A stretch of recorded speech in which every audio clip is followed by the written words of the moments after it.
Okay, so good afternoon, everyone, and thank you for joining us. I am Yasmin, the academic officer for this term, and today we will be hosting the first day for the major stock, where our first on our agenda is the marketing major stock, who Dr. Emmanuel Said will be delivering to us. He is also the Deputy Dean for the faculty. Any questions which you might have along the way, you may send them through the chat box. We'll be able to read them, and we'll tackle those afterwards, so that everything will be settled from Dr. Emmanuel's side, and then we'll tackle issues accordingly. Thank you. So I think it's okay for you to start. Yes. Thank you, Yasmin. Great introduction. Ladies and gentlemen, good afternoon. Thanks for joining us. I hope I will be seeing you in class, but as yet, being so unlucky for you to see me in class will take a while. And I will tell you why, because I don't teach at undergraduate level. I only teach at master's level. So all of you have been spared the unfortunate luck, really, of meeting me in class so far. However, allow me to talk about two important aspects about marketing. First of all, what is coming in your studies if you opt to choose marketing. And secondly, I will give you some reasons why you should choose marketing for a career more than anything else. Well, let me start with the latter. Let me start with why you should choose marketing than anything else. First of all, from experience, I will tell you that marketing is fun. Nothing more and nothing less. Some of you might be surprised to know that actually my first degree has nothing to do with marketing. I moved into marketing as a matter of transition during my career.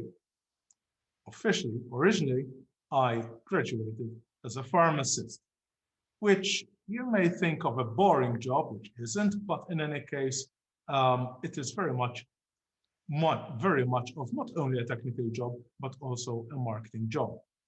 Incidentally, my career, when it came to pharmacy, had nothing to do. It was more of industrial chemistry than anything else. But anyway, marketing really and truly it's fun for a career, and I will tell you why. If you enjoy meeting people, then marketing offers you more opportunities than any other career to meet people. And not only to sell, but also to offer a service, also to provide a service to customers. Secondly, if you're interested in analytics, if you're interested in any way of understanding what the market wants, then marketing is your career. Incidentally, this was the path that I undertook during my 30s and my 40s when I set up my own business when it came to marketing research. But then I saw the light, so to say, and then third, academia.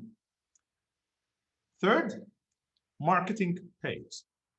I'm not going to impress you with figures, but I can tell you that the best paying jobs are actually marketing jobs. Not only because marketeers can earn commissions, but also because marketeers are very much in demand. And because they're in demand, employers are prepared to pay good money. You should not expect good money at the very first or the very start of a career, but I can tell you that good money will follow suit later on with experience. So what kind of careers would you be looking at? You would be looking at careers in publications, in promotion, in sales, in marketing management, in analytics. These are all, I would say, traits, or these are all very specific careers that individuals can undertake, can pursue after graduating in marketing. Of course, there are junior levels of careers and there are senior levels of careers. The difference between the two is not only the qualification, but also the experience. From my experience, I can tell you that marketing took me to places. It took me to interesting places, from Libya, so to say, to Moscow, to Russia, to Dubai. I can tell you it's very much of an international career, should you opt to undertake marketing really seriously. But beyond the reasons of taking marketing, you should be prepared for the hardships or for the work that is involved in your studies. Well, most of you must have studied at least marketing at intermediate or advanced level. Any one of you who hasn't studied marketing at all, perhaps you can make a show of hands, or perhaps even send a message in your chat. Any one of you? Or at least speak up. All right, I see just one individual, two. Any more takers? There's nothing to be ashamed about. Remember, my first degree was not in marketing, I can tell you that. All right, I see just two hands actually raised up saying that they never had any understanding of marketing. Well, three. All right, any more takers on that? Okay, well, there is good news and bad news to that. The good news is, so what? There's absolutely no problem with you never having experienced or undertaken any studies in marketing. Why? Because most of the study units, as from next year, will start from a very basic level. They will take you from a beginner's level up to a very specialist level. But make no mistake, for those of you who have A-level marketing or intermediate level marketing, it doesn't mean that you can skip classes. Classes are designed to introduce marketing and then move on to very interesting and very deeper understanding of specific areas of marketing. Now, I'm going to ask a question to those of you who have A-level or intermediate level of marketing, and I hope to get some responses. What is the process of marketing? Anyone can answer. Please unmute yourselves and do offer me an answer.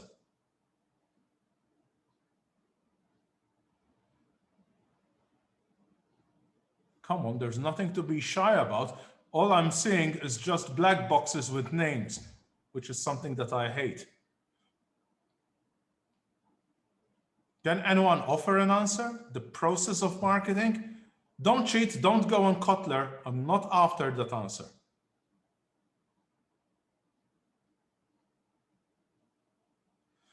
I'm overwhelmed, Yasmin, I have to say that.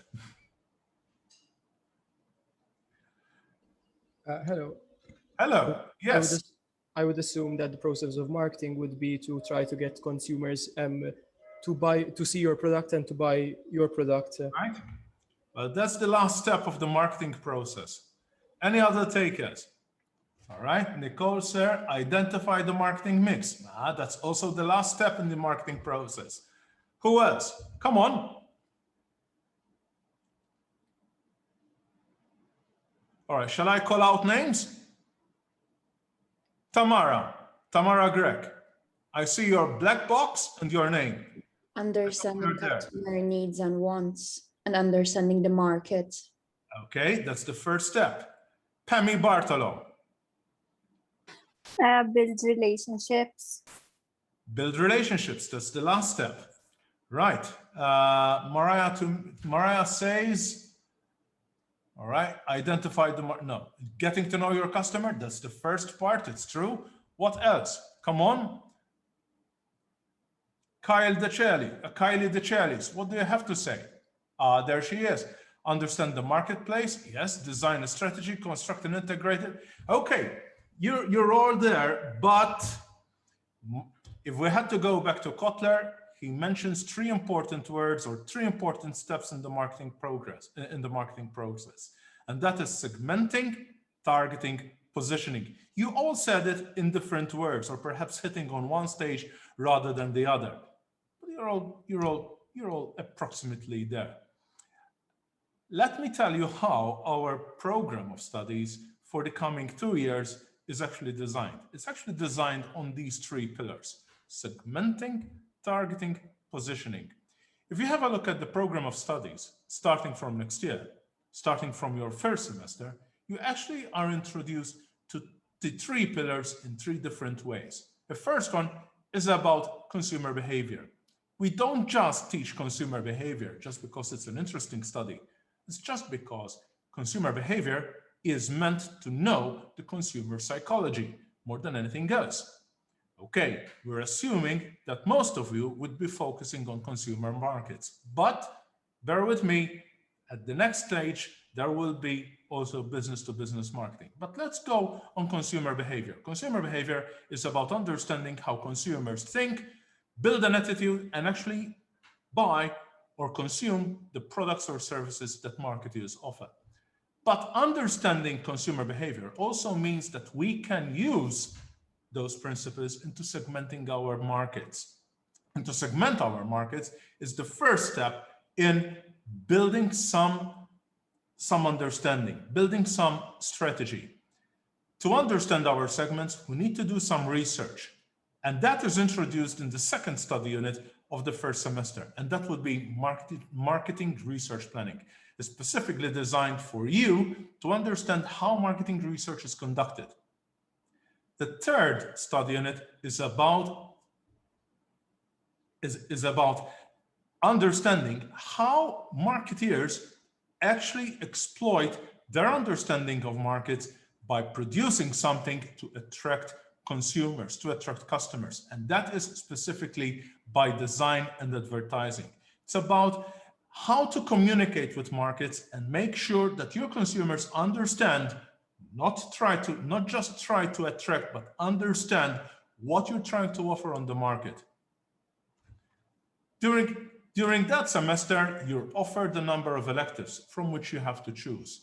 There's marketing, society, and shared value, which is about how marketeers can be socially oriented, can do something really good to our society and to our environment. There's managing and optimizing customer purchasing experience, which is pretty much about how individuals move from one touch point to another in the provision or in the experiencing of a service, be it retail, be it a restaurant, be it anything, even online.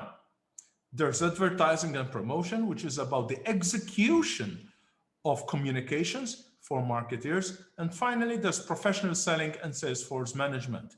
You may say, sales, isn't that an orientation before marketing orientation? Well, most marketing managers in industry are tasked to manage a sales force.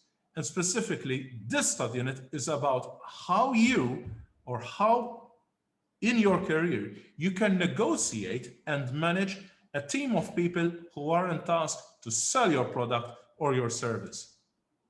In the second semester, you will be introduced to product management, and that is specifically in the design, development, and coming up with new ideas that can be executed as a product, and digital marketing.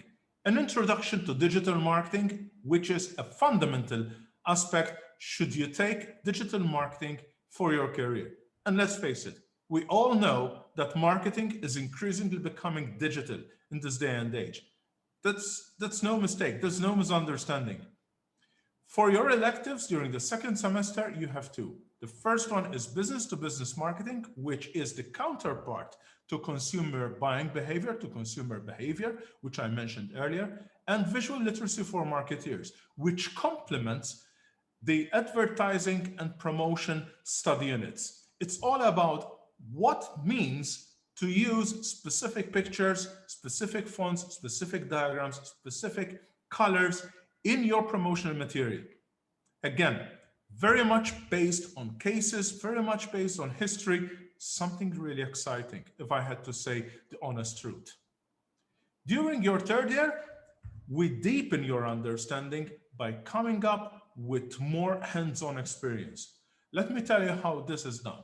First, during the first semester, there is a study unit about statistical data analysis. It gives you an introduction to SPSS and other analytical methods, which in turn, you're going to use both for your career and for research project, which is a year-long project that you are required to undertake. By the way, The research project is 4 credits, it's true, but it is a life learning journey. And I will tell you why. Because although it's a short essay, 5,000 words, it has to be researched. So really and truly, you have to undertake a research project in full. You have to undertake interviews, or you have to undertake a survey as a team. And at the end of the day, you have to produce some kind of contribution, whether it's practical or academic. It is something that is derived from your findings from your research. The second study unit that is also mandatory in the first semester is about pricing and pricing strategies. Again, at the end of the day, marketing is nothing more than co-creation of value. Organizations co-create value with their consumers, so there is something of benefit at both ends, for both consumers or buyers and marketeers. But what do marketers seek when they co-create value? They seek to earn information, they seek to earn feedback from their consumers or customers, but most importantly, also earn some money, also make some profits. At the end of the day, that is why organizations recruit and employ marketeers. So price actually comes across as an important element. Some of you earlier mentioned the marketing mix. Well, there you have it. This is one of the 7 Ps. And pricing in itself offers so many avenues for the enactment, for the execution of marketing strategies. And talking about marketing strategy, during the second semester, you actually have a marketing strategy simulation, and that comes in with the name of Practical Strategic Marketing Management. This is something new, which we are introducing only from next year. It's based on a simulation that was written by 3 French professors from INSEAD. For those of you who don't know what INSEAD stands for, INSEAD is one of the primest French business schools in the world. It also ranks among the top 20 in the world. And this simulation is used by the top business schools across the globe. Now, back to the first semester of your third year. Final mandatory study unit is Marketing and Web Science, which continues with the earlier introduction to digital marketing. This is more about hands-on on the design and development of web pages, of applications for mobile phones, and so on and so forth. But most importantly, it's all about understanding how consumers interact with web-enabled marketing. For your elective study units, you have a choice from 4. The first one is the startup project, which runs across the entire year. It is a team effort, and it is an exciting opportunity to show your entrepreneurship skills. It's something that we believe that every marketeer should enjoy, should undertake. Why? Because as a marketeer, if you don't know how to turn an opportunity into an enterprise, then sorry, you're not a marketeer. Marketers should have the flair, should have the creativity of creating opportunities and turning them into business enterprises, turning them into profit. The other study units include applied research tools for business, which takes you to a different level of data analytics. Then there is branding and public relations. And finally, marketing channels, which is all about managing how your products or services are made available to consumers and customers, whether online or physically. During the second semester, as I mentioned earlier, you will be undertaking more hands-on work, and that would be your simulation for MarketStrat. The second mandatory study unit is services marketing. Why? Because increasingly our economy, our markets are more servitized than anything else. You can't even buy a matchstick without being offered a service. That's the reality of today. And services marketing actually comes across as an extremely important study unit. With those, complementing those 2 study units, you have a choice from 5 electives. The first one is the J Startup Entrepreneur, which starts during the first semester. Then a choice from 4 other study units. Competitive markets and economic perspectives, that is entirely ingrained in economic principles, very much complementing marketing theory, so to say. Project management, because at the end of the day, everything that you do in marketing is usually project-based, or usually takes up the character of a project. International marketing, because it's pointless marketing a product on a tiny island of just over 500,000 consumers. And finally, social media strategy, which is all about using social media in your marketing strategies as an adjunct to ordinary web and traditional marketing communications. With that, I think I have given you a good introduction of what our marketing stream looks like. Now, what do we expect from our students? Now, this is a question that I'm going to reflect upon you, really. And I would like to know what you think we expect from you. Any takers on this question?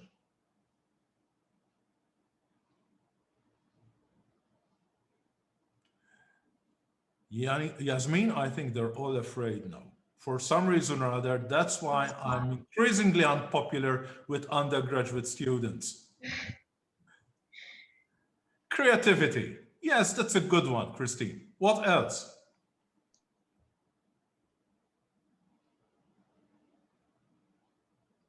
Pammy, what can you tell me?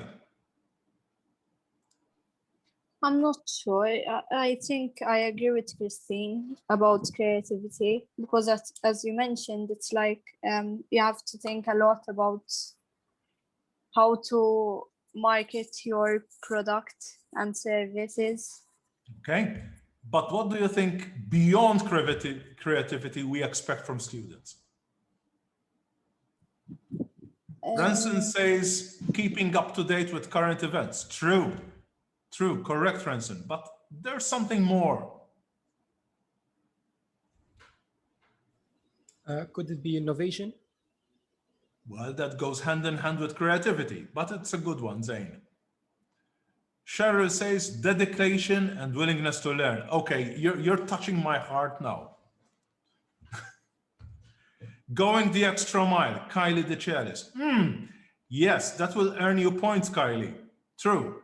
What else? Thinking outside the box. Luke. True. Correct. Be willing to research regarding markets. Christina. Not only markets. Also, reading scientific papers, reading scientific marketing.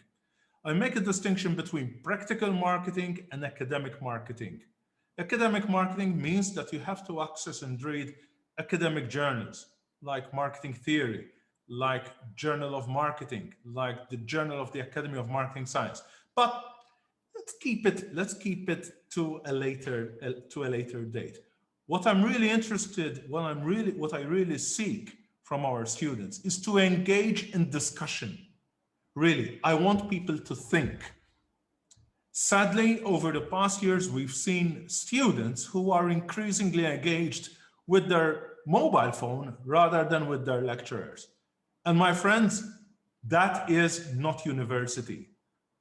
That is not what we look for. We look for people, we look for students who can actually talk to us. We want to know whether the message we're trying to get across is actually taking some kind of effect. Nobody likes to make a mass meeting in a classroom. And I think that sooner or later we will be experiencing mass meetings anyway. But the point here is this, that our classrooms from your second year onwards should really be a debate, should really be a discussion, a two-way channel of communication, not one way. Which is why we ask questions in class and expect answers, even if they're wrong, because on a wrong answer, we can build a story and not make fun of the student. That, my friends, if lecturers make fun of students because there was a wrong answer, then that lecture is not fit for purpose. We want active discussion. We want an active engagement, something that your mobile phone in classroom will never give you. Or at least you can use the mobile phone to engage with some discussion, but at least direct that discussion towards your colleagues and towards your lecturers. That's all we ask. The rest, if you're enjoying marketing, would come automatically. Doing research, yes, if you love marketing, you will research marketing. If you love marketing, then you start being creative. You start thinking out of the box, really, because that comes part and parcel with marketing science. But most importantly, my friends, what we look for is discussion. We want an active and healthy discussion in class, nothing else. Now, would you have any questions for me? And believe me, I will not shut down my screen and mute my mic.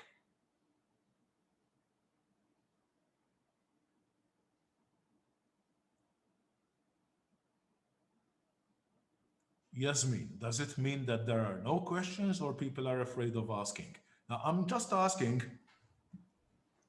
I don't know. I mean, you have actually explained really well the course content, so I think maybe some of their major queries were answered. Well, I hope so. Well, then, ladies and gentlemen, I have nothing more to add except that I would love to see you at a master's level. That is something that I forgot to say. Your majors lead you to a master's degree, eventually. After finishing your BCom course of studies, you can qualify to pursue your studies at a further stage, and that would be your MSc. Our department administers two MSCs. The first one is Strategic Management and Marketing. The second one is Strategic Management and Digital Marketing. If you see graduation numbers over the past years, you will understand that the digital marketing degree is actually attracting a lion's share of our students. Usually we attract anywhere between 80 and 100 students at a master's level. I would say 80% of them follow or pursue the digital marketing degree, the other 20% the marketing degree. Most of them, when they graduate, go on to find very professional jobs and very well-paid jobs. The last one I heard was somebody who's working as a marketing manager in one of the local companies and earning as much as 30,000. Perhaps for those of you who are comparing salaries with accounting or other executive positions, it might not mean much. But for a starting salary, 30,000 is something. It's something groundbreaking. Most of the digital marketing graduates actually finish with digital marketing organizations. And those would be in either online betting or online gaming. That's where most of the salaries or the better salaries are. But some organizations, local organizations, value talent. And talent is something that you students can earn throughout your studies. It's not automatic. It comes with experience. It comes with dedication. It comes with, well, yes, discussion. Making sure that your communication is clear and you understand what lecturers are trying to say to you. So I leave you with this, and I hope to see you in 3 years' time in class.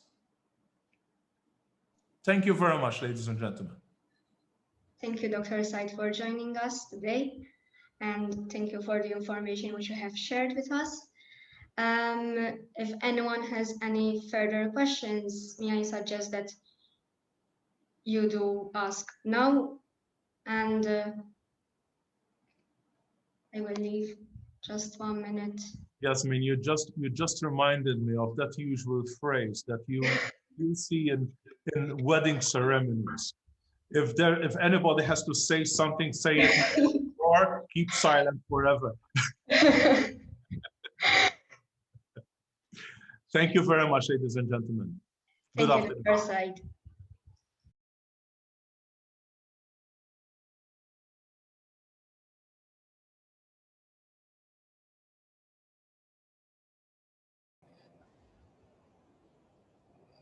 Okay, and so you'll hear from me, and you'll also hear from George, who will directly tell you his own experiences about choosing public policy.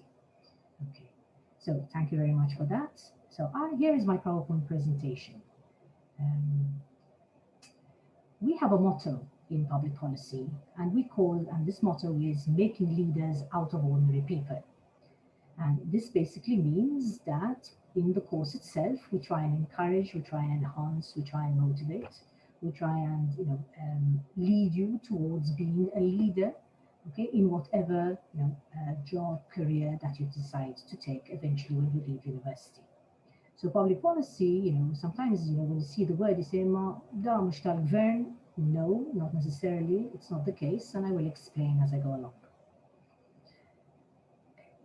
So let me just give you an idea of the contents of this presentation. I'll talk to you a little bit about staff members, a mission statement that we have, why study public policy, some of our programs, what do you learn, placements, choosing your majors, and job prospects and roles. So staff members, if I can sort of mention to you, I had a photo of everybody here, but some people have retired, so we haven't updated yet, our photos. But the people are very well prepared. They're very well qualified. We have a professor, we have senior lecturers, we have lecturers. We also have assistant lecturers, and we also have what they call casual lecturers. That means people who work somewhere else and then they come and they help us out in the different study units.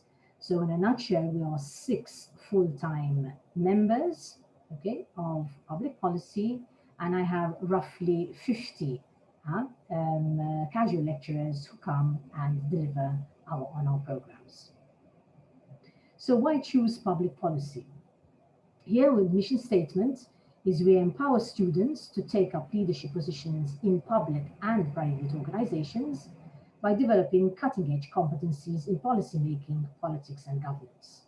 So here our mission is to help you, whether you're working in the public sector or in the private organizations or in parastatal organizations, is to have those competencies, okay, those skills that will help you then in the job or in the career path that you are taking. And there are 3 main areas. It could be the policy-making area, it could be the politics, it could be the governance. What maybe is not explained here clearly in policy-making is you're also looking at the management side of things, okay? And I will explain to you a little bit again later on our courses that we will prepare students for. And this is our logo where I told you before, we make leaders out of ordinary people. Okay, so what does public policy give you? First, skills of analysis, okay, decision-making, critical thinking, which are much sought after by public and private employers in different sectors, such as service sector like ICT, auditing, compliance, consultancy, European Union institutions, politics, and government.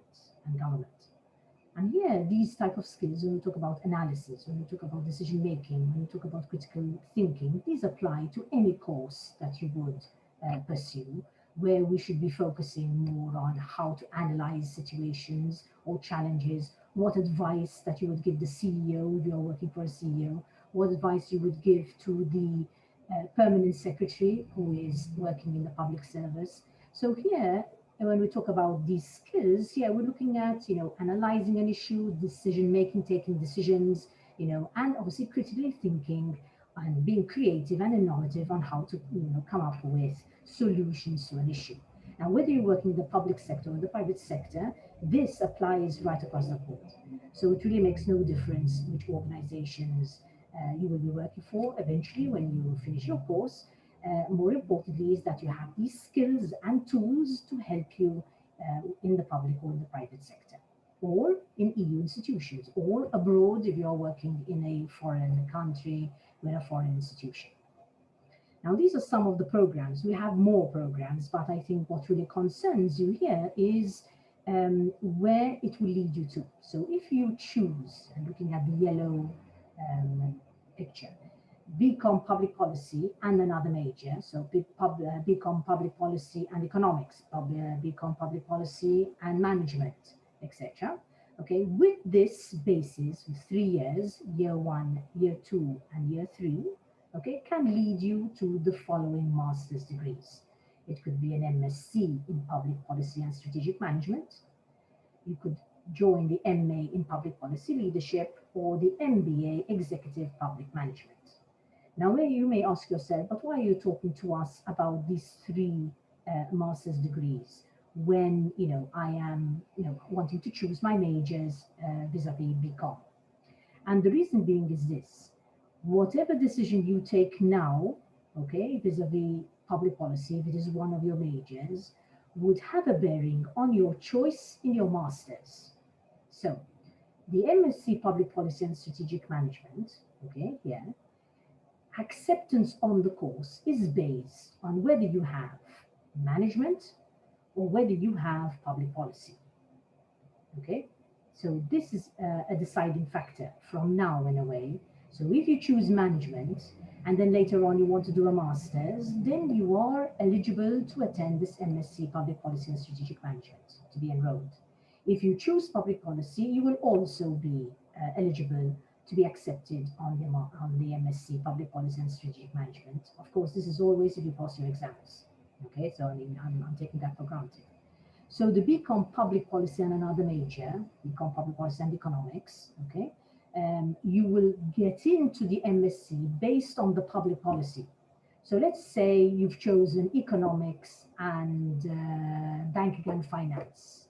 You will not be eligible for this MSc. Okay, so this is an important point I just wanted to mention. So that's, if you are thinking about a future master's, this is something, to consider. Now, the MSc itself, Public Policy and Strategic Management, gives you a lot of options. You can either be working in a management role in the private sector or in the public sector. Okay, of course, if you are working, if you choose this course, then with the public policy, then you would be able to find a job with government, with the public service. Okay, but with the strategic management, it gives you the option in the private sector as well. Okay, so that means that makes you more versatile, okay, and more options. The second is so this is a one and a half years, okay, just to let you know, this MSc is 1.5 years, where you do the first year will be taught, semester 1, semester 2, and then you have 6 months, and it could be before because you've got a summer to be able to focus on your dissertation.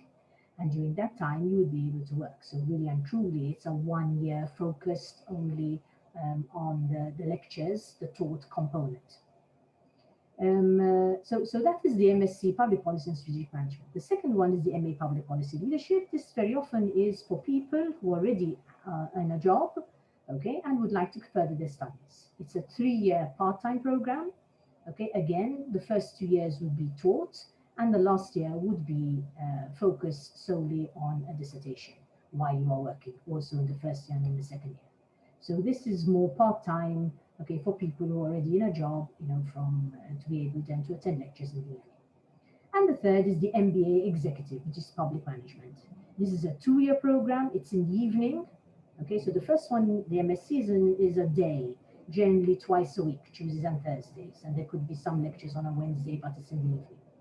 The MA Public Policy Leadership is in the evening twice a week, sometimes it's 3 times a week, and the MBA is also twice or 3 times a week, but it's 2 years, where here you have the taught component, and then for 2 years, and then you have to write a research project, okay, which is on the same level, at the same level as a dissertation, but at the same time, it is trying to address an issue, a problem, or a challenge. So these are some of the programs. We have other programs that we offer, but I don't think they would concern you because you're already in this BCom Public Policy undergraduate program. Now, what do you learn when you read for a public policy degree? And I just mentioned here about what public policies divide. These are our pillars. Okay, so as you can see, let's start from the bottom here. We teach you skills to negotiate, skills to discuss, skills to communicate, skills to give your views and your thoughts, decision-making process. It's behavioral sciences in the 4th year. Sorry, I apologize. In the 3rd year, because there's no 4th year. In the 3rd year, you have this opportunity to be placed, okay, with an organization, and this would be a compulsory study unit, okay, where you would be carrying out a piece of work where you would have to write a report on this. So this is part, let's say, of the behavioral sciences process. This happens in your 3rd year, okay, throughout the whole year. I can talk to you a little bit more later on. Policy and management sciences, okay, so this is what I was trying to tell you before, the importance of the management side, okay, to public policy, and also the policy aspect to it. I'm mentioning this, the policy and management sciences, because whether you work in the public sector or the private sector, you need to know what the policies are. If the government of the day introduces a new law and you are in the HR section of that company, you need to be up to date with what the policies are telling you. Okay, so this is why it is important, the fact of what the policy studies are, because these will affect both the public and the private sector. And last, there are the politics and the institutions. Institutions in terms of which door do you knock if you need your driving license? Which door do you knock if you need your problems with your stipend? Which door do you knock if you want to buy a house, okay, or a flat or a property, okay? And which institution would you knock on? Okay, so we expose you to these type of institutions that you'd be much more familiar and the workings and the running of these institutions. And then there's the politics. There are some people who are generally interested in the politics sides to it, but then there is also those people who are not really keen, not really interested in politics. However, there are policies, there are laws, okay, that are being introduced that may affect you directly. And this is where the political side comes into it. And it's interesting to know what is happening, in the process, okay, in the current issues. So, for example, we talked about cannabis, okay, and about the laws, about this consultation document. We could be talking about the water policy, how precious our water policy is, because water doesn't have streams or rivers to be able to, etc., etc. So this is what we discuss, very current and very au courant to what's happening today. Okay, so the 10 skills you would need to know, and I say by 2022, and why 2022? This is the World Economic Forum. Okay, the World Economic Forum talks about the different companies, the different organizations, and what they have identified as an important skill that students like yourselves should develop. And here we're looking at analysis, which I mentioned to you before, and analytical and innovative. Active learning, so it's not just taking lecture student, but giving back. I have to say, in George's year, they have been very, very active here in giving their views, what they think, their thoughts on the issues. So a good group. Creative, original, and taking initiative. Technological design, complex problem solving, leadership and influence, emotional intelligence. This has come to the fore. Reasoning and creative ideas, form ideas and concepts, analyze systems and evaluate. This doesn't mean that just because they are in order, these are the priorities. They're just the 10, okay, main skills that today they have carried out surveys, they have carried out research to identify what they thought are the top 10 skills needed by future graduates, okay? I do need to tell you that there has been a lot of discussion recently as well on emotional intelligence. Okay, before I mention to you that in your third year, you will undergo a student placement. And this placement means that it will integrate your public experience with theoretical studies. And that means it will help you find a place, okay, where you would work with an organization. You would carry out 50 hours, okay, spread over a period of time. Okay, and you would be able to learn and be exposed to the organization that has been selected. In this way, this will gain you practical experience, learning about the actual profession, preparing as well for your dissertation, and developing relevant business skills. Students in the past have used this student placement to either be able to get more access to information or data for the research process, for the research that they need to carry out. But the second more important thing is that they can try out what they feel is an organization they may wish to work. On the other hand, the employer can see what the student has to offer. And very often we have found that students who have been attached to a student placement end up being employed by that organization. Why? Because you've been tried and tested during those 50 hours. Okay, and they know what you are, what you can offer. So that's a student placement. It is compulsory, so it has to happen, and it is encouraged. And many students look forward to something like this. Where did they work? Some of these are just a few of these, but some of them worked for further and higher education. They've worked at the Council of Science and Technology, FHRD, Water Stock Exchange, the Electoral Commission, EUPA, as well as PwC. Okay, so we think that, for example, the big four firms are solely for accountants. You have, a wrong impression that even the big four firms employ public policy graduates. Okay, so this is something maybe you could look into. Of course, there are other companies I didn't mention them. There are so many, but I try to give you a taster of where student placements take place.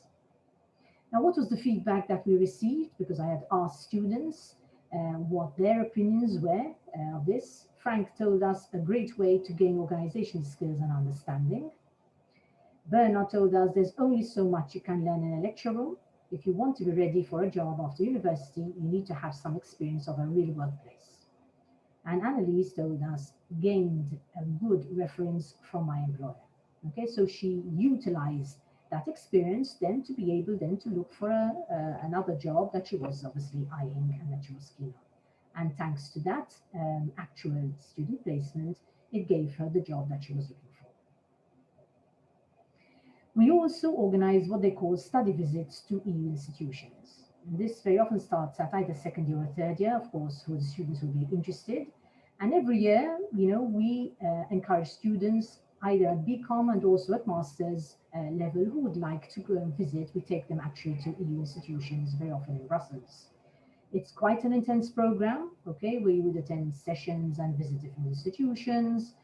I have to say it has been a very successful event, this study visit over the years, and students found this an opportunity for future jobs or connections or internships to work in the EU. So it's been a very good stepping stone or launching pad for people, as well as to give you the idea that we're not a small country, that we only stick to our country, but also that, we have to look beyond our shores. It's generally 3, maximum 4 days that the study unit takes place, the study visits, takes place. And of course, you'll be accompanied by either 1 or 2 lecturers. And we've always received some very positive feedback about this. So students love this. They really want to go on these institutions. Of course, last year we didn't go because of COVID, but the year before we went twice. We went twice in the second semester and then again in the first semester. Now, choosing your majors, I think this is an important aspect. This is where you need to know a bit more about which way to go, which major you would like to choose. And what I've done is I have 2 slides, public policy and economics, public policy and management, and what they have to offer. So if you choose public policy and economics, these 2 subjects are rooted in the same field of study, political economy. They share many of the same assumptions and analytical methods, and graduates in these majors have an exceptionally adaptable base for graduate study. So with a degree in public policy or economics or both, a graduate can read European studies, finance and banking, political philosophy, international relations, besides specializing either in economics and or public policy. With management, okay, here don't forget I mentioned to you that you would be eligible then for the MSc in public policy and strategic management. And here we talk about the various roles, variety of roles in private, public and non-profit organizations, NGOs. So with a degree in public policy or management, a graduate can enter most of the various fields of commerce, public and private enterprises, and related areas at mid-level positions. Now we have public policy and accountancy, public policy, banking and finance, public policy and marketing.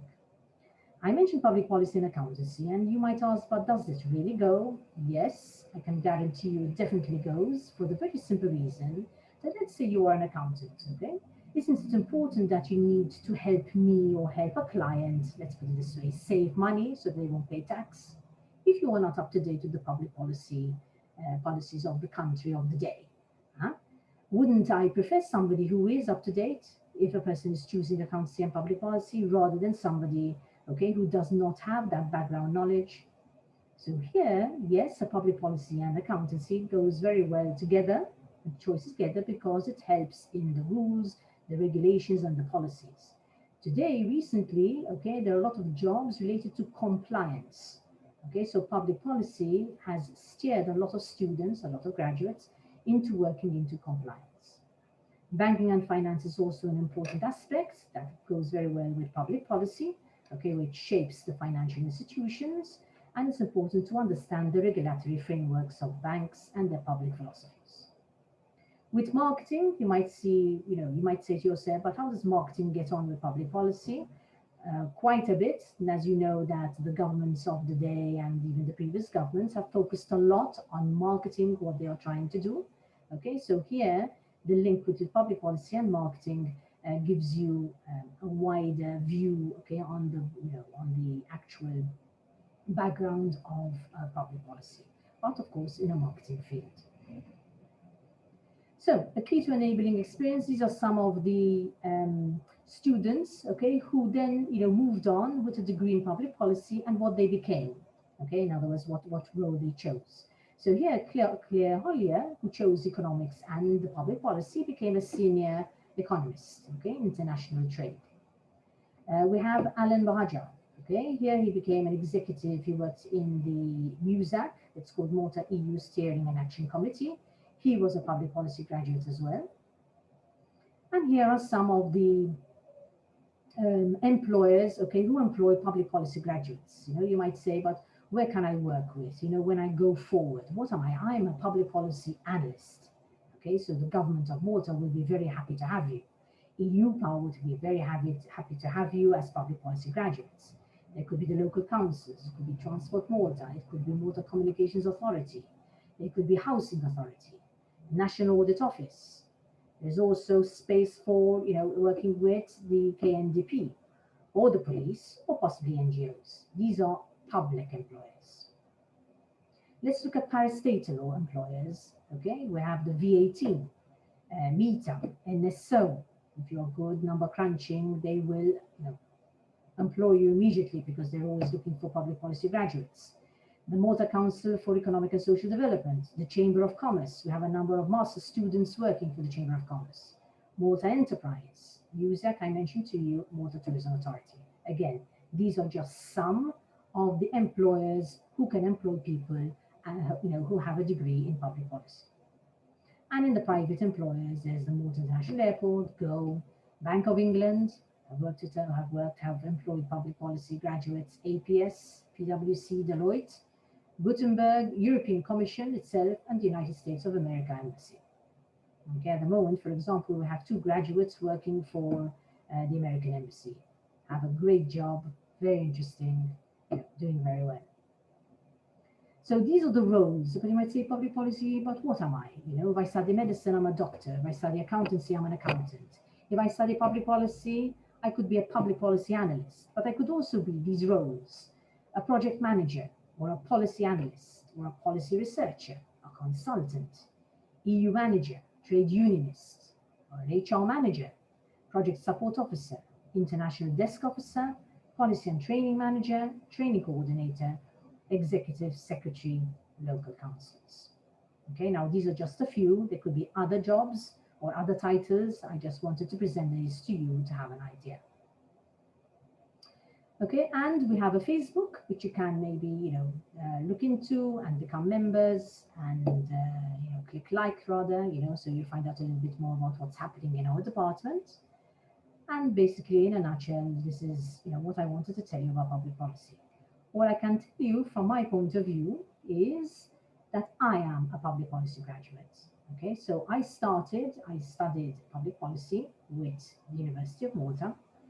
I took a decision that I wanted to carry out my master's. Now, at the time, we didn't have a choice. We didn't have so many masters that are on offer, okay, in the University of Malta.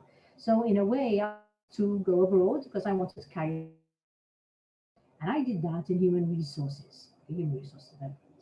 Having used my master's, I then worked in the public, in the parastatal, and in the private sector. Okay, and I made a transition from one sector to another. In the end, I also worked for the EU pre-accession. So we're talking about a long time ago, but it was a very good experience. And all these experiences added to my portfolio. So it gave me the opportunity, to widen my horizons, not to be so focused, and to be able then to let myself, be exposed to these issues. Of course, in the end, then after my master's and so many years of working in industry, then I did my PhD, and of course I came full-time here, but I worked in different organizations. So you have to give yourself a chance. Now, did I plan all this? No, I didn't. I was always looking at what the possibilities could be, okay, in my own career path. What could I do with my degree, and how I'm going to get there, right? But sometimes you have to let life point the way as well. So it's a bit of soul searching, it's a bit of taking the initiative, and it's a bit of being a bit more focused on which step you would like to make. Okay, so sometimes there are so many opportunities out there. Okay, it is basically up to you if you want to capitalize on them. So public policy widens your approach. Okay, it widens your opportunities and doesn't, in a way, channel you into an area. And what I'm trying to say is, now, don't no disrespect for those who are going for, let's say, accountancy, okay, because they always wanted to be an accountant, but that's fine. But public policy, opens many doors in different areas, whilst accountancy would narrow you at such a young age, which is a pity. So it's a bit of a choice that you may wish to consider and to make, going forward. Okay. I don't know if there are any questions or Yasmin, it's over to you basically. From my end, I haven't received any questions, but if there is anyone who wishes to do so, you can send them either in the chat box, or you can also unmute yourselves and ask Dr. Fake directly.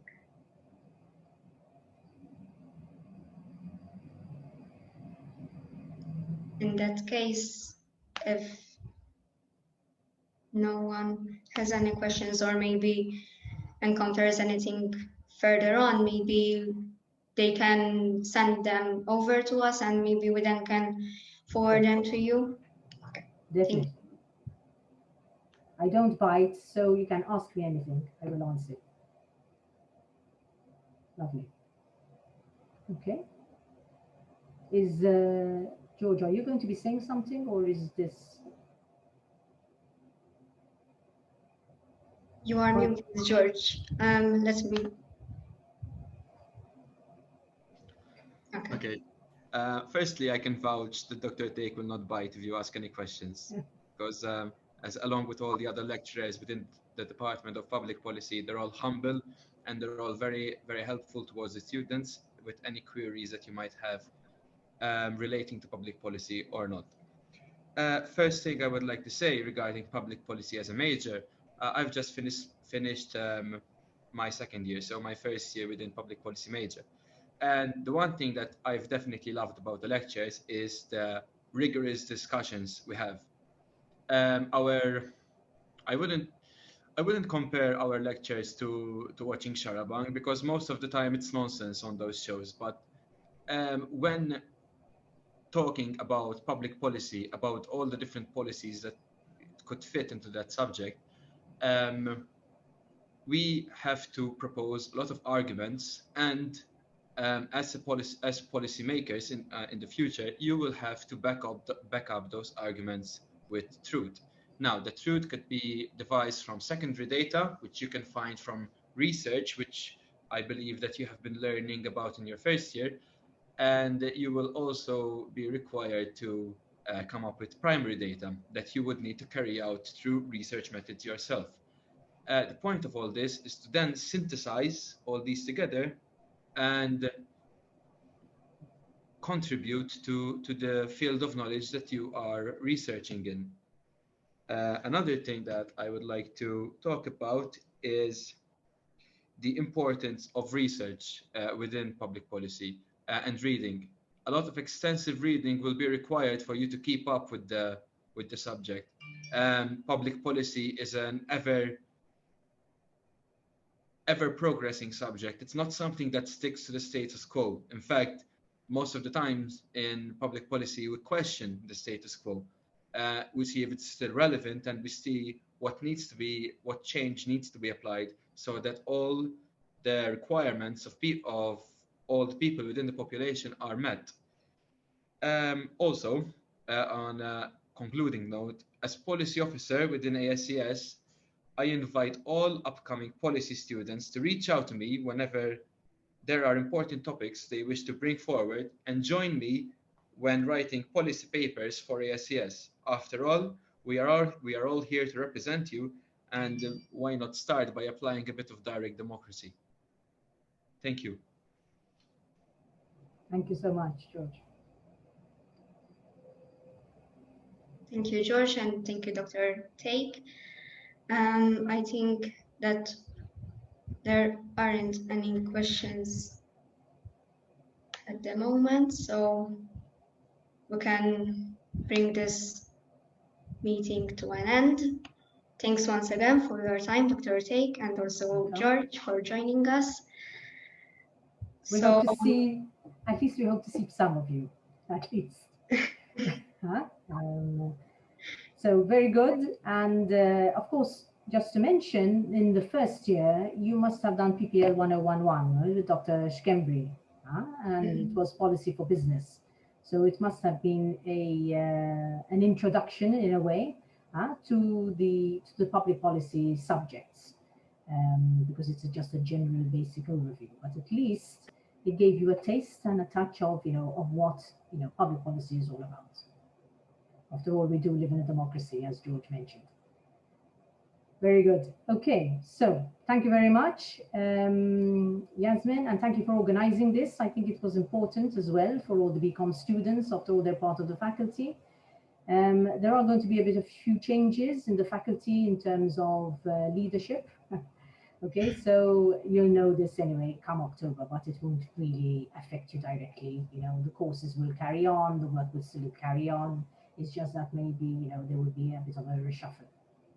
Okay. Thanks a Very lot. good. Thanks a lot, Dr. Take. You're Bye. welcome. Good afternoon, everyone. Bye-bye.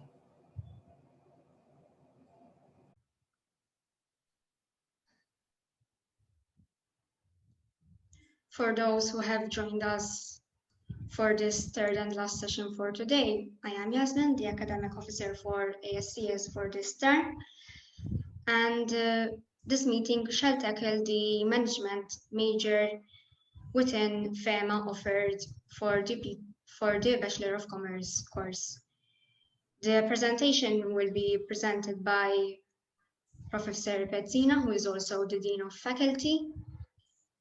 And if you have any questions, you may either send them within the chat box along the session, or as soon as he finishes his presentation, you can also unmute yourselves and ask him directly as you wish.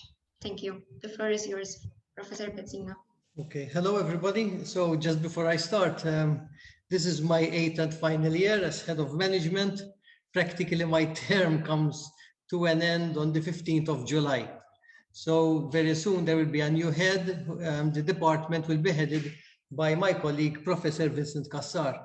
As you know, last week I was appointed Prorector for Internationalization, but I am happy to say that I've been very blessed and pleased and honored to be in a position to head the Department of Management for the last 8 years. Now, what is management about? Practically, management is simply the planning, scheduling, monitoring, and controlling of business organizations. Some people use the word directing rather than monitoring and controlling. And you might ask me, so why should I study management? Why not another subject? Practically, if you are interested in developing a broad understanding of business organizations and you want to equip yourself with leadership skills, then obviously the major that you should choose, one of the majors that you have to choose is management. Now, the good thing about FEMA is that rather than having just one major, is that you choose 2 majors. For instance, in some foreign universities, for instance, you only study economics, or else you only study management. In Malta, the fact that we study 2 majors makes management very attractive because management complements really well all the other majors. So some students have management and marketing, some students have economics and management, some students have accountancy and management, banking and finance and management, insurance and management, public policy and management. So practically management is transversal.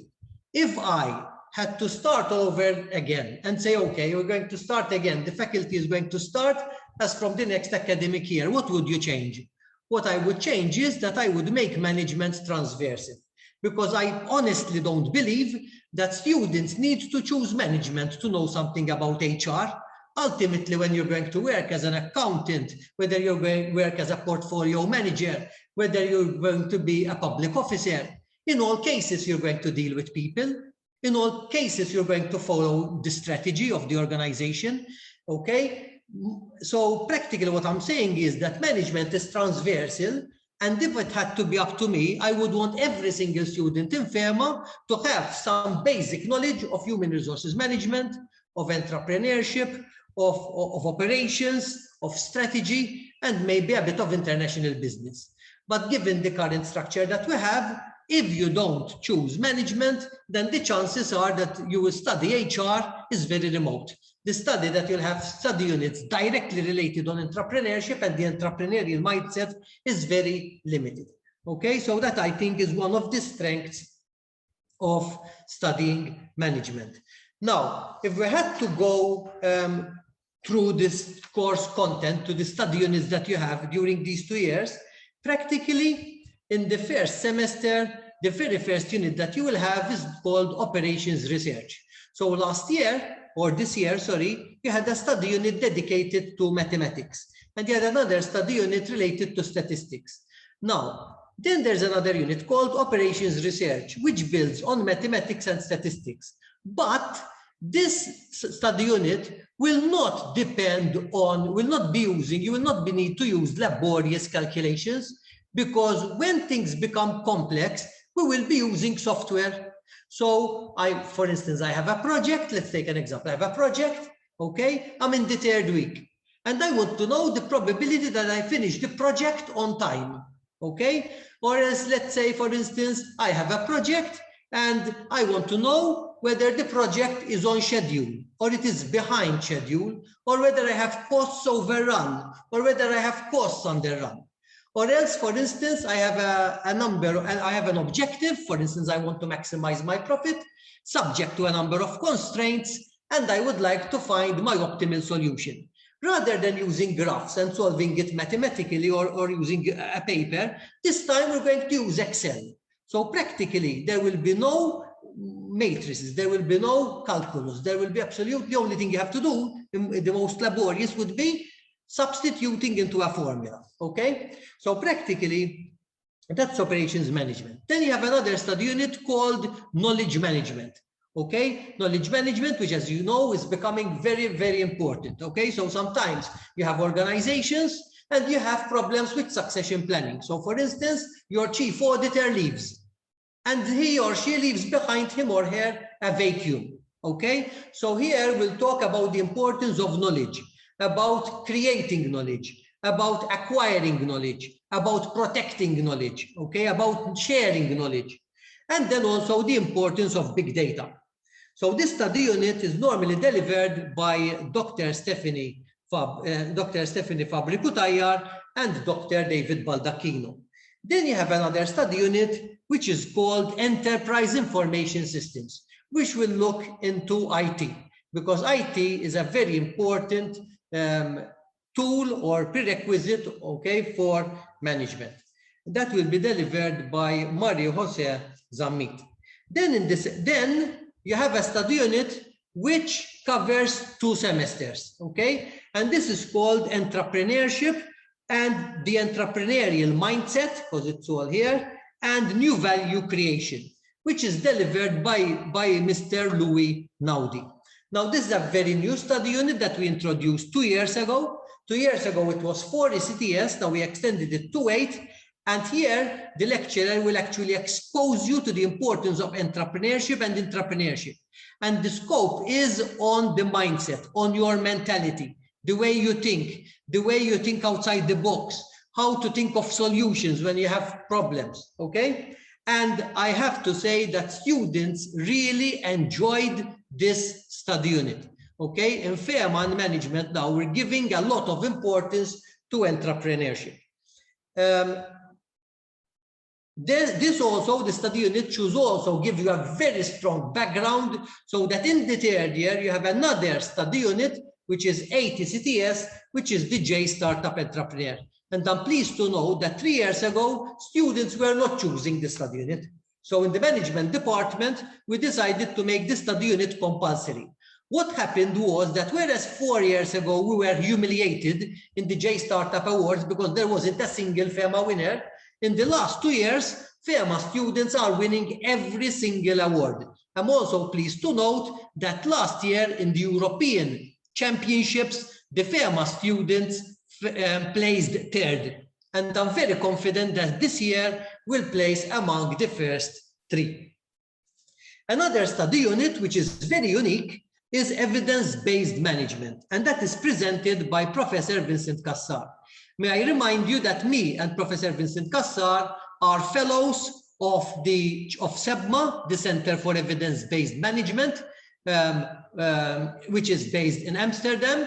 It has the top scholars worldwide related to management. So there you'll find Denis Rousseau, the top gurus in management, okay, like Latim, etc. Okay, top people are all there. And together we said it's about time that we include the study units related to evidence-based management in courses. And the only 2 universities that started this were the University of New York, Buffalo, and the University of Malta. We are also pleased to note that we also have a master's in evidence-based management. Until now, we already have around 8 graduates. Okay, so this is one of the flagships of the department. So what is evidence-based management? Evidence-based management focuses on the importance of using various sources and including all those persons who should be concerned, like all the stakeholders, okay, in making a good decision, okay, and also the importance of ethics, okay. So evidence-based management, every time I make a decision, I base it on the available information, on facts. Then I also check all various sources to see whether I have enough information in order to make a strong claim. Then you have an option here. You have to choose either cross-cultural management, which is offered by Dr. Rachel Radmilli, or else organization development and change, which is offered by Dr. Stephanie Fabri in collaboration with Professor Vincent Cassar. In the third year, as I said earlier, you have the J Startup Entrepreneurship, 1 in the first semester, the J Startup Entrepreneurship in semester 2. Some sessions are not held on campus. At the moment, everything was done online. But 2 years ago, they used to have, for instance, 3 or 4 sessions at the Hilton. Now, obviously, there you will have mentors. Okay, I obviously obtain a lot of sponsors in order to make this possible. And you'll have top entrepreneurs guiding you on your ideas. Okay, so you come up with a business plan, and then obviously you have top mentors helping you out on how to access finance, on how to present your idea, okay, how to write it, and the strategy behind it, etc. Then there's obviously one of the pillars of management, which is human resources management, which is delivered by Dr. Joseph Azzopardi, operations and supply chain management, which is offered by Dr. Martin Zammit, and corporate strategy, which is offered by Dr. Nathaniel Massa, alternating sometimes with Mr. Cliff Patch from the stock exchange. In the second semester, you will have project management by engineer Philip Schembri, and finally, a study unit called Industry Insights, whereby there's a study unit that I introduced about 5 years ago, where members from the Chamber of Commerce will give you 7 sessions, because this only carries 2 ECTS, 7 sessions, and they will talk to you about, for instance, the remit of the Chamber of Commerce and the unions. Okay, in the past, obviously, in the last 2 years, this was done online. But normally, the very first session is normally held at the Chamber of Commerce, okay, and Chamber of Commerce, Enterprise and Industry. Then you have other sessions related to the environment. Then normally we have also another unit on access to finance. Then about family businesses, what are the problems that Maltese businesses normally face when they try to internationalize. And I can tell you 1, 2, 3 times non-stop, it's about cross-cultural management and it's about languages. Way back when I was a student, we used to have Italian, which was compulsory, Arabic, which was compulsory, and then we had to choose other subjects. We all had English, we all had Maltese, and then we had to choose another subject. Some chose Spanish, some chose German, and some chose French. So there we're talking about 5 languages. When I was a secondary school student, I studied 5 languages. Today, okay, unfortunately, most of the students can hardly speak in Maltese. They know English, and maybe they can speak one subject in a mediocre fashion. Okay, so the Italian, today when students study Italian, their Italian is not as good and fluent as when it was 20, 30 years ago. And that can simply be explained, not because the students are not competent or they're not diligent, it's simply because back then we could only watch Italian TV. So everybody knew Italian because we had no choice. We only could watch the Rai Uno, Rai Due, Rai Tre, Italiano, etc. Okay, so it's not your fault. Today, we tend to watch channels in the English language. And so this study unit has 2 ECTS, and normally either have a reflective diary or you'll be given a series of open-ended questions, and then you have to present a short assignment. Then finally, you have a series of study units from which you need to choose one elective.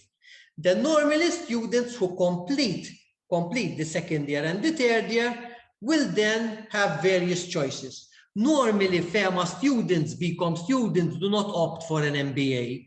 An MBA is normally more suitable for students who never studied business in their undergraduate degree. So normally MBA is chosen by persons who studied, for instance, engineering, or somebody has a degree in medicine, or somebody has a degree in mathematics and physics, etc. So normally we do not consider an MBA. We have our specialized MSCs. And at the moment, students who major in management can opt for the MSc in strategic management and marketing, which is very popular. Then there's the MSc strategic management and digital marketing, which is even more popular. And then there's also the MSc in public policy and strategic management. Every year, there are 100 students who opt for an MSc that has a component of strategic management. Then obviously the faculty offers other areas like the MSc in risk management and insurance, the MSc in economics, the MA in accountancy, etc. In management, you do not have an honors here. The only department where you can do an honors here is in fact banking and finance. And the reason being that after discussions with the stakeholders, they felt that a lot of the content that is covered in the 4th year is extremely relevant for any banking and finance graduate. In the case of management, what we did is when we removed the honors years, we condensed the study units to make sure that all the content, all the knowledge that students gained in the honors year was now being covered and reflected in the 2nd and 3rd year units. Okay? Now, I would welcome any questions from your end.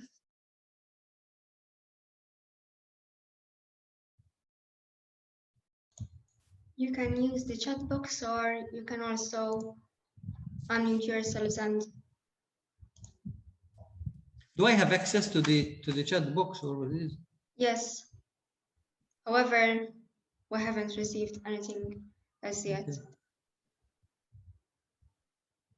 Okay, so the first one was, what about international experiences? So the students, the management students, obviously, are obviously entitled to go on an Erasmus exchange. And the Department of Management is one of those departments with the minimum amount of restrictions.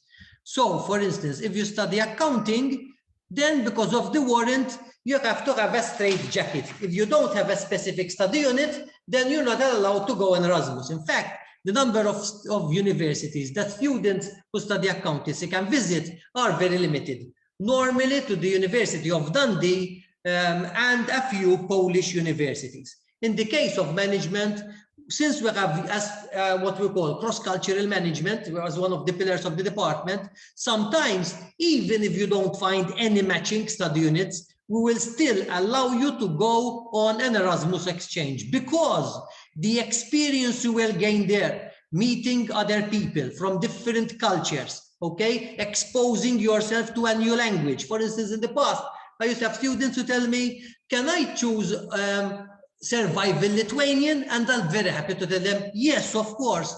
But in that case, I cannot choose enterprise information systems. No problem. If need be, or if you want it, you can actually take the study unit next year. Normally, we recommend students to go on Erasmus during the second year. The reason, or else if they go on the third year, then they must have at least study units related to HRM and strategy, because if you realize well, the third year semester 1 has 3 major pillars of management, and I cannot imagine anybody having a transcript telling me that he or she studied management and not having human resources management, operations management, and corporate strategy there. But these are so common, these study units, that practically they're offered in every single university. Now, if you tell me that in second year, first semester, you're going to miss operations research because it's offered in a few universities and it's more popular in the United States, then I have no problem with that. We're not going to stop you from going on that experience. Those students who also study the MSc in management after, we normally take students on a trip to Poland, where we visit 3 large organizations, normally like IBM in Wrocław, 3M, and normally a third entity. Last year it was Bosch. Okay, we go for a week, and obviously they'll expose us to their top people, the HR persons, the strategists of the companies. We have a look around the company, and it's a memorable experience. More questions, please?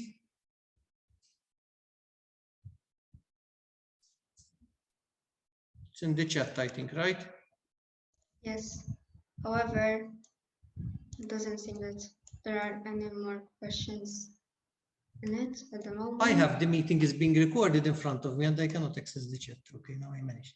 So studying abroad, also one of the subjects to choose was web development.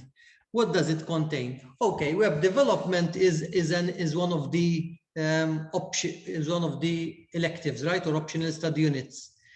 I think that's it about the interface between the human and the computer. In any case, feel free to contact me if you want, and I can send you the study unit description and also get you in touch with the lecturer, who is Mario Jose Zamit. That study unit, if I'm not mistaken, is also offered in the BSc Business and IT program. Any more questions?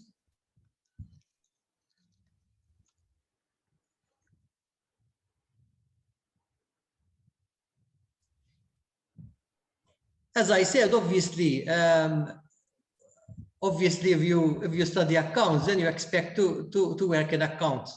But in management, you can work in all the areas. So if you have accountancy and management, okay, obviously the very first job you're going to do, nobody's going to put you as a manager. But with time, okay, with a bit of experience and knowledge of a particular area, then obviously you, within a few years, you would be managing a group of people or a department or other whole organization. We have some students obviously also became entrepreneurs.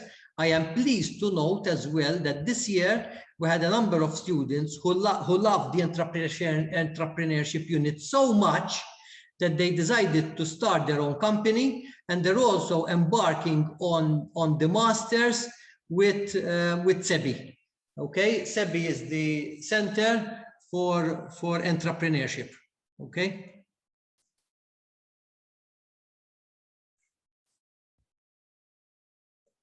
Any more questions?